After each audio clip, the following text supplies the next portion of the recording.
CBN 청취자 여러분 안녕하세요. 하나님의 말씀으로 사랑을 드리는 기도력 방송입니다. 오늘은 5월 23일 목요일입니다.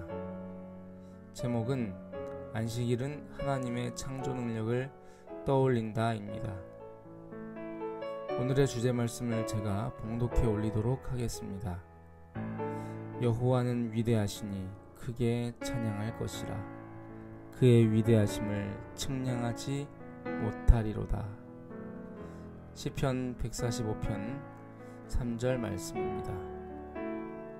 찬미가 145장 나의 기쁨 나의 소망, 이 찬미를 함께 들으시고 이어서 말씀 듣도록 하겠습니다. 여기는 말씀의 방송 CBN 코리아입니다.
오늘의 기도력 첫 문단 먼저 읽어드리겠습니다. 하나님을 믿지 않는 지질학자들은 세상의 역사가 성경에 기록된 것보다 훨씬 오래되었다고 주장한다. 지구의 역사가 수만 년이라는 증거를 지구 자체에서 발견할 수 있기에 하나님의 말씀은 믿을 수 없다는 것이다. 창조 기간이 일주일 뿐이고 지구 나이가 6천년에 불과하다는 견해로는 설명하기 어려운 놀라운 증거를 접할 때면 성경을 믿는다는 사람들은 말문이 막힌다. 이들은 불신자 지질학자들이 제기하는 곤경에서 벗어나고자 천지 창조의 엿새는 정해지지 않은 방대한 기간이며 하나님이 쉬신 날은 또 하나의 긴 기간이라는 입장을 취하여 하나님의 거룩한 율법의 넷째 계명을 무의미하게 만들어 버린다. 요즘같이 창조의 하나님과 안식일이 공격받는 때가 없습니다. 과학자들은 나름의 이론과 주장을 통하여 하나님을 대적하고 그 논리에 우리 재림교인들도 상당수 흔들리는 모습을 보입니다. 좀 전에 읽었던 내용, 그러니까 지질학자들과 진화론자들의 주장에 대하여 우리는 어떻게 우리의 믿음을 굳게 할 수 있을까요?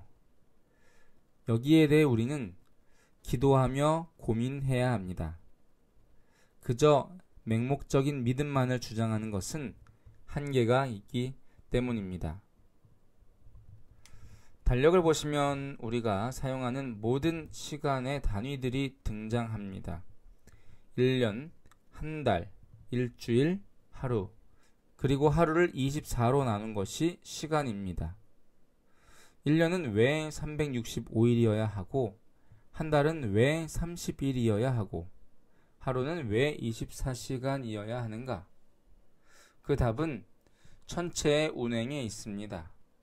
지구가 태양을 돌고, 달이 지구를 돌고, 지구가 스스로 한 바퀴 도는 시간이 1년과 한 달과 하루인 것이죠. 하지만 일주일은 도대체 왜 7일인지, 그리고 7일이어야 하는지 근거를 알 수 없습니다. 성경을 모르고 안식일을 모른다면 말이죠.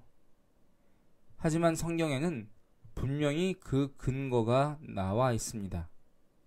하나님께서 6일 동안 세상을 창조하시고 제7일에 안식하셨기 때문에 일주일의 주기는 7일이 된 것입니다. 이것의 기원을 바벨론이라고 주장하는 사람들도 있지만 근거 없는 추정일 뿐입니다. 또 이것은 무신론을 기반으로 한 프랑스 혁명 때 일주일의 주기를 변경하려고 시도한 것을 봐도 알 수가 있습니다. 그들은 하나님과 연관된 것이면 무엇이든 말살하려고 했습니다. 바로 그 중에 하나가 일주일의 주기가 7일이라는 것이었습니다. 그것이 성경에 기반한 전통이었기 때문에 그것을 굳이 변경하려고 시도한 것이죠. 이것 자체가 일주일의 7일 기원이 하나님의 창조라는 사실을 드러내 줍니다. 따라서 이것은 하나님의 창조가 역사적 사실이었음을 드러내주는 동시에 하나님의 창조가 성경에서 기록된 문자 그대로 6일 동안 이루어졌음을 나타내는 것입니다. 창조의 하루가 실제로는 수만 년이었다라고 주장하게 되면 일주일의 개념 자체가 성립할 수 없음을 보여주는 것입니다. 하나님께서 어떤 한 종류의 생물들을 하루 만에 창조하셨다는 증거는 또 있습니다. 진화론은 주장하기를 우연한 기회에 아미노산이 화학 결합을 통해 형성되고 그 아미노산들이 우연한 기회에 결합하여 단백질이 형성되고 그 같은 원리로 오늘날의 복잡한 생물체에 이르게 되었다고 주장합니다. 그런데 이 확률은 우리 모두가 아는 것처럼 거의 불가능한 확률이기에 이론상 엄청나게 오랜 시간이 걸립니다. 그래서 진화론자들은 지구의 나이가 46억 년이라고 주장하는 것이지요. 그런데 생명은 이렇게 티끌모아 태산을 이루는 식으로 만들어질 수 있는 것이 아닙니다. 쉬운 예를 들어서 우리의 생명을 유지하기 위해 필수적인 기능들이 있습니다. 호흡, 소화, 배설, 면역, 항상성 유지 등 이런 기능들은 당장 생각나는 것만으로도 10가지는 됩니다. 그런데 이 중 한 기능만이라도 작동하지 않는다면 혹은 우리 몸의 기관 중에서 한 기관만이라도 작동을 멈춘다면 우리는 길어야 한 달, 짧게는 단 몇 분도 살아있을 수 없습니다. 따라서 생명이 살아있고 유지되기 위해서는 생명 유지에 필요한 모든 기능이 점진적으로 만들어지는 것이 아니라 한날 한시에 완성되어야 하는 것입니다. 따라서 이런 관점에서 볼 때 하나님께서 하루 만에 새들을 창조하시고 하루 만에 물고기를 창조하시고 하루 만에 동물들과 사람을 창조하신 것은 절대적인 진리임을 우리가 깨달을 수 있는 것입니다. 얼핏 생각하면 이것이 말도 안 되는 신화 같지만 이치를 따져보면 하루 만에 생겨나는 방법 외에는 생명이 존재할 수가 없는 것이죠. 오늘날의 과학은 과학의 본질에서 많이 벗어난 것 같습니다. 사람들은 실험으로 증명된 것만 과학으로 받아들이는 것이 아니라 과학자들의 말을 과학으로 받아들이고 있습니다. 과학자들도 마찬가지로 어떤 과학자가 그럴듯한 이론과 가설을 세우면 그것을 과학으로 그냥 인정해 줍니다. 그리고 거기에다가 이론 물리학이라는 이름을 붙여놓고 그것을 과학이라고 정의하는 것이죠. 여기에 신은 철저하게 배제되어 있습니다. 과학 안에 하나님께서 계실 자리는 없다는 것이죠. 따라서 우리가 분명히 알아야 할 것은 오늘날의 과학은 과학이 아니라 믿음입니다. 하나님이 없다는 믿음, 세상 모든 것이 저절로 생겨났다는 믿음, 우리 인간도 스스로 생겨났고 스스로 존재할 수 있다는 믿음, 인간이 신이 될 수 있다는 믿음인 것입니다. 이것은 사람들의 지지를 얻기는 하지만 공허하고 헛된 믿음일 뿐인 것이죠. 기도력은 계속해서 이렇게 기록하고 있습니다. 지질학은 성경 역사를 떠나서는 아무것도 증명할 수 없다. 하나님의 말씀을 떠나 자연 법칙에 근거해 창조의 비밀을 파헤치려는 사람은 거대한 미지의 바다를 표류하는 것과 같다. 천지 만물을 어떻게 엿새 만에 창조하셨는지에 대해 하나님은 인간에게 낱낱이 밝히지 않으신다. 천지 창조는 그분의 존재만큼이나 우리의 이해 범위 밖의 일이다. 그렇습니다. 그저 손에 만져지는 일부분만 느낄 수 있는 장님들이 코끼리가 어떻게 생겼는지 설명하지 못하는 것처럼 온 우주와 창조의 신비도 유한한 시각을 가진 인간의 견해로는 결코 온전히 이해할 수 없습니다. 그것을 온전히 아시는 분은 알파와 오메가요, 영원부터 영원까지 계시고 우주 이 끝에서 저 끝을 망라하시는 하나님밖에 없는 것입니다.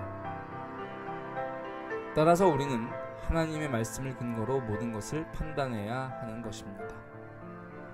그래서 우리는 믿음으로 구원받습니다. 하나님을 믿을 것이냐, 과학을 믿을 것이냐. 오늘 우리 모두가 하나님과 그분의 말씀을 믿을 때 하나님을 우리의 창조주와 구세주로 경배할 수 있습니다. 그럴 때 안식일을 지킬 수가 있고, 그럴 때 우리가 마지막까지 승리하는 남은 백성으로 굳게 설 수 있습니다. 오늘 저와 여러분 모두가 그렇게 되시기를 간절히 바라면서 오늘의 말씀을 마치겠습니다. 함께 기도하겠습니다. 하나님, 창조주 하나님을 저희가 끝까지 믿고 신뢰하게 하여 주셔서 온전히 예수님만 따라가고 그 좁고 험한 길을 인내로써 걸어갈 수 있도록 도와주시옵소서.